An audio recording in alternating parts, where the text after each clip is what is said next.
पर कलंकित करने का काम कर रहे हैं। बताओ इस माहौल में कैसे कोई एक व्यक्ति अकेले तरीके से इन सामंतवादियों की ताकत से लड़ पाएगा। मैं पूछना चाहता हूं आपसे, आप एक पत्रकार हैं, आप जब निष्पक्ष रूप से पत्रकारिता करते हैं और जनता की आवाज़ को उठाते हैं, अगर आपके ऊपर भारतीय जनता पार्टी के क्रूर शासक योगी आदित्यनाथ और उनकी पूरी कैबिनेट और पुलिस अगर आपकी आवाज़ को दबाने के लिए आपके ऊपर फर्जी मुकदमा करेगा तो आप क्या करेंगे? या तो आप पत्रकारिता छोड़ेंगे या तो आप अपनी ताकत को और आगे बढ़ाएंगे। दिल में आग है और जलालत के खिलाफ आक्रोश है, इसलिए हम उस दमन के बाद बागी ब्राह्मण में पंडित मंगल पांडे 1857 की क्रांति और फिर आज़ादी की दूसरी लड़ाई लड़ने वाले पंडित चंद्रशेखर आज़ाद, वहीं दूसरी तरफ सावरकर और मुखर्जी टाइप के लोग जो आरएसएस का फाउंडेशन करते हैं और ये अंग्रेजों से पेंशन लेकर के देश के क्रांतिकारियों को जेल और मुखबिरी करने का मतारी बहन का गाड़ी दे रहे थे।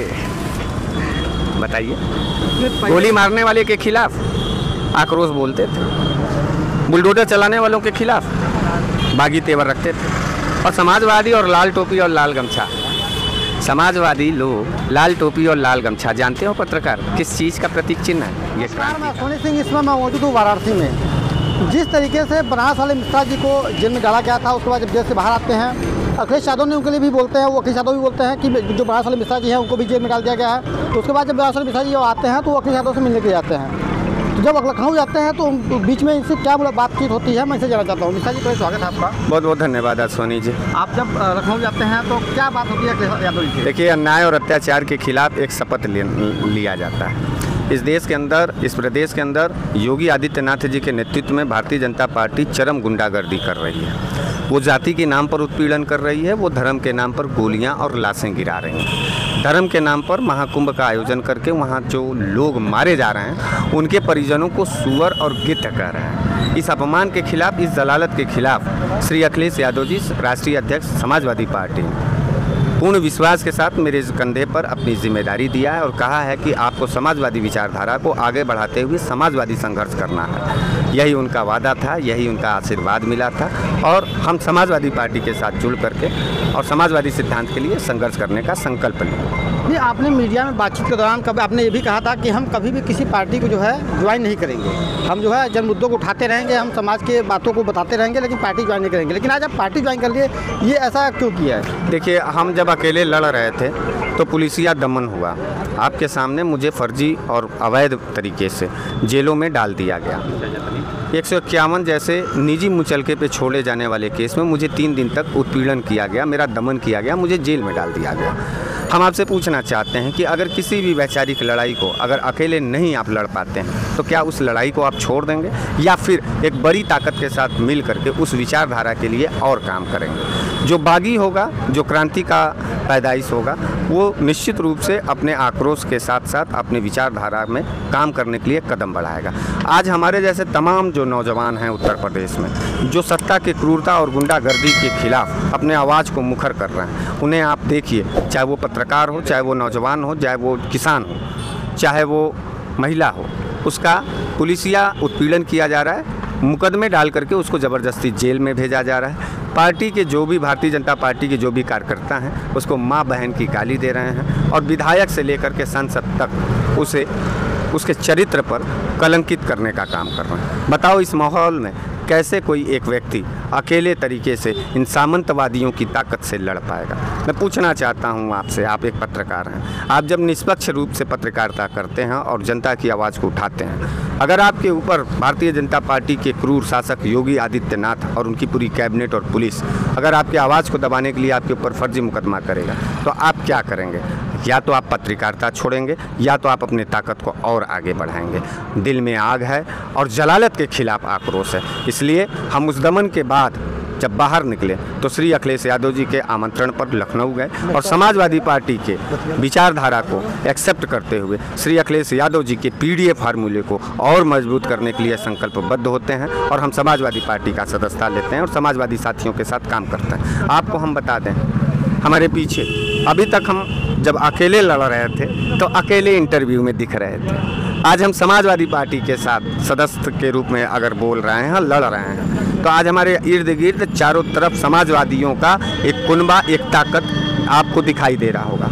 ये चंदौली से हैं, ये कृष्णा यादव काजू जी हैं, ये समाजवादी साथी हैं, ये पढ़े लिखे साथी हैं और ये चंदौली के अंदर समाजवादी विचारधारा के एक ध्वजवाहक के रूप में काम करते हैं। ये चंदौली से आकर के आज हमको साहस देने के लिए आए हैं, बधाई देने के लिए आए हैं, शुभकामना देने के लिए आए हैं। इनके साथ तमाम हमारे नौजवान साथी हैं, जो छात्र हैं, जो नौजवान हैं, जिनको ये पीड़ा है कि सरकार में सिर्फ पढ़ाई करने के बाद आत्महत्या करने का मौका मिल रहा है, नौकरी करने का मौका नहीं मिल रहा। ये किसान के बेटे हैं, ये किसान के बेटे हैं, ये किसान के बेटे इस बात से दुखी हैं कि माँ बाप खेती किसानी करके जो पैसा ला करके हमारे शिक्षा पे लगा रहे हैं, उस शिक्षा को प्राप्त करने के बाद जब नौकरी नहीं मिल रहा है तो भाड़े के टट्टू की तरह भारतीय जनता पार्टी मस्जिद के सामने हनुमान चालीसा पढ़ा करके धर्मवाद का आग खेल रही है। ये पीड़ित वो नौजवान हैं जो उत्तर प्रदेश को उत्तम प्रदेश बनाने के लिए अपनी ज़िंदगी खपा दिए और लास्ट में इनको जलता हुआ उत्तर प्रदेश भारतीय जनता पार्टी के नेतृत्व काल में मिलता है। इसलिए हम आपसे कहना चाहते हैं कि तमाम स्वतंत्र वो आवाज़ जो चट्टी चौराहे गांव गलियारे में लड़ रहे हैं, बोल रहे हैं, उनसे हम अपील करना चाहते हैं कि मेरे दमन को देखते हुए उनको सीख लेना चाहिए और लड़ाई को लंबी करते हुए समाजवादी पार्टी के साथ जा करके जुड़ करके पीडीए पर हमले को और मजबूत करना चाहिए और श्री अखिलेश यादव जी के ऊपर विश्वास रख करके उन्हें एक बार पुनः मुख्यमंत्री बनाना है, मेट्रो लाना है, नौकरी लाना है, खुशहाली लानी है और खेत खलिहान और नहर की सिंचाई के लिए पानी लाना है। इसलिए कहना चाहते हैं गद्दार भाजपाई बनने से बेहतर है कि वफादार समाजवादी बनो। समाज तुम्हारे माथे को चूम लेगा, समाज तुम्हें प्यार करेगा। तो क्या जिस तरीके से आप समाजवादी पार्टी ज्वाइन किए हैं तो क्या 2027 में आपको यहाँ से चुनाव लड़ने का भी मौका मिल सकता है? देखिए लड़ाई बड़ी है, लड़ाई सिर्फ एमपी एमएलए बनने का नहीं है पत्रकार। अगर एमपी एमएलए बनना रहता तो नफरत के दो बोल बोलने थे, जाति के नाम पर एक दंगा करा देना था और धर्म के नाम पर एक दो चार ठो कट्टा बंदूक और ढेला पत्थर चला देना था। भारतीय जनता पार्टी के एमएलए हो जाते हैं। भारतीय जनता पार्टी के जितने एमएलए हैं वो दंगे के आधार पर बने हुए हैं, वो नफरत के आधार पर बने। और गुरु देखो मैं बनारस का आदमी हूँ और बनारसियत मेरे मिजाज में है, मेरे दिल में है, मेरे आत्मा में है। मैं जला करके किसी को तड़पा करके एमपी एमएलए नहीं बनना चाहता हूँ। ये एमपी एमएलए बनाने का काम हमारे राष्ट्रीय अध्यक्ष श्री अखिलेश यादव जी की है, वो हमारे सेनापति हैं। अगर उनको ये लगेगा कि नहीं हमारा ये क्रांतिकारी साथी और सिपाही बनारस वाले मिश्रा जिसका नाम है, अगर हमको वो अग्रिम पंक्ति में ले जाकर के लड़ने का आदेश देंगे तो बेशक हम समाजवादी सेना के रूप में अग्रिम पंक्ति में जाकर के लड़ेंगे। लेकिन इच्छा एमपी एमएलए बनने का नहीं है, इच्छा इस प्रदेश में सत्ता परिवर्तन का है, इच्छा इस प्रदेश के माफिया तबके के विचारधारा रखने वाले लोगों को जेलों में भेजने का है। इसलिए इच्छा इस देश में अखिलेश यादव जी को पुनः मुख्यमंत्री बनाने का। तो लड़ाई एक है कि अखिलेश यादव जी को दोबारा उत्तर प्रदेश का मुख्यमंत्री 2027 में बनाना है। एमपी एमएलए बनना रहेगा तो कहीं से भी बन लेंगे। विचारधारा की लड़ाई चल रही है और समाजवादी विचारधारा का हथियार और सिद्धांत लेके लड़ना है। इसलिए अब दोबारा ये सवाल मत पूछिएगा कि एमपी एमएलए बनना है कि नहीं बनना है। ये जिम्मेदारी अखिलेश यादव जी के हाथ में है। हमको लड़ना है उत्तर प्रदेश को उत्तम प्रदेश बनाने के लिए। तो जिस तरीके से रामभद्राचार्य ने जो टिप्पणी की थी ब्राह्मणों के ऊपर, उसको लेके आपने उनके ऊपर टिप्पणी की थी, लेकिन और जो जिस ब्राह्मणों की नाम लिए थे, जैसे यादव, जैसे उपाध्याय हो गए, चौबे हो गए, दीक्षित हो गए, पाठक हो गए, इन सब जातियों में से किसी ने एक ट्वीट तक नहीं किया, किसी ने जाके कहीं थाने में कोई मुकदमा नहीं दायर किया, क्योंकि उनका कहना है कि वो हमारे जगत गुरु हैं, वो ऐसा अगर बोले होंगे कुछ उनके अंदर कमियाँ होंगी तो हम लोग को ऐसा सुनाए होंगे, ऐसा उन जाति के लोग बता रहे हैं। फिर आपने उनके ऊपर ब्लेम भी लगा दिया कि नहीं वो रामभद्राचार्य के ऊपर टिप्पणी भी की है, आप जेल चले गए, जिसको कहा वो तो इस गेम में शामिल भी नहीं हो पाए। वो देखो इस देश में दो तबके के ब्राह्मण रहते हैं, एक बागी ब्राह्मण, एक विद्रोही ब्राह्मण होता है और एक दलाल ब्राह्मण और एक छाटूकार ब्राह्मण होता है। बागी ब्राह्मण में पंडित मंगल पांडे 1857 की क्रांति और फिर आज़ादी की दूसरी लड़ाई लड़ने वाले पंडित चंद्रशेखर आज़ाद। वहीं दूसरी तरफ सावरकर और मुखर्जी टाइप के लोग जो आरएसएस का फाउंडेशन करते हैं और ये अंग्रेज़ों से पेंशन लेकर के देश के क्रांतिकारियों को जेल और मुखबिरी करने का काम करते हैं। आज भी लाख भारतीय जनता पार्टी सावरकर और मुखर्जी को भगवान बनाने की कोशिश कर ले, लेकिन आज भी जो छाप है, जो इतिहास है सावरकर और मुखर्जी का, अंग्रेज़ों की दलाली करने की और मुखबिरी करने की, वो कलंक हट नहीं पाएगा। तो ये अंग्रेज़ों की दलाली और मुखबिरी करने वाले लोग वाले ब्राह्मण हैं। बागी ब्राह्मण, मंगल पांडे वाला ब्राह्मण मैं हूँ। अपमान करोगे, अपमान का जवाब अपमान से देंगे। गाली दोगे, गाली का जवाब गाली से देंगे। प्यार दोगे, प्यार का जवाब प्यार से देंगे।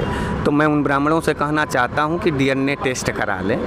कहीं ऐसा तो नहीं है कि किसी अवैध ब्राह्मण के रूप में आप पैदा हो गए हैं। जो ब्राह्मण वाजिब होता है, जो ओरिजिनल ब्राह्मण होता है, वो सुदामा की तरह गरीबी में जीवन बिता लेगा, लेकिन वो सावरकर की तरह देश से गद्दारी नहीं करेगा।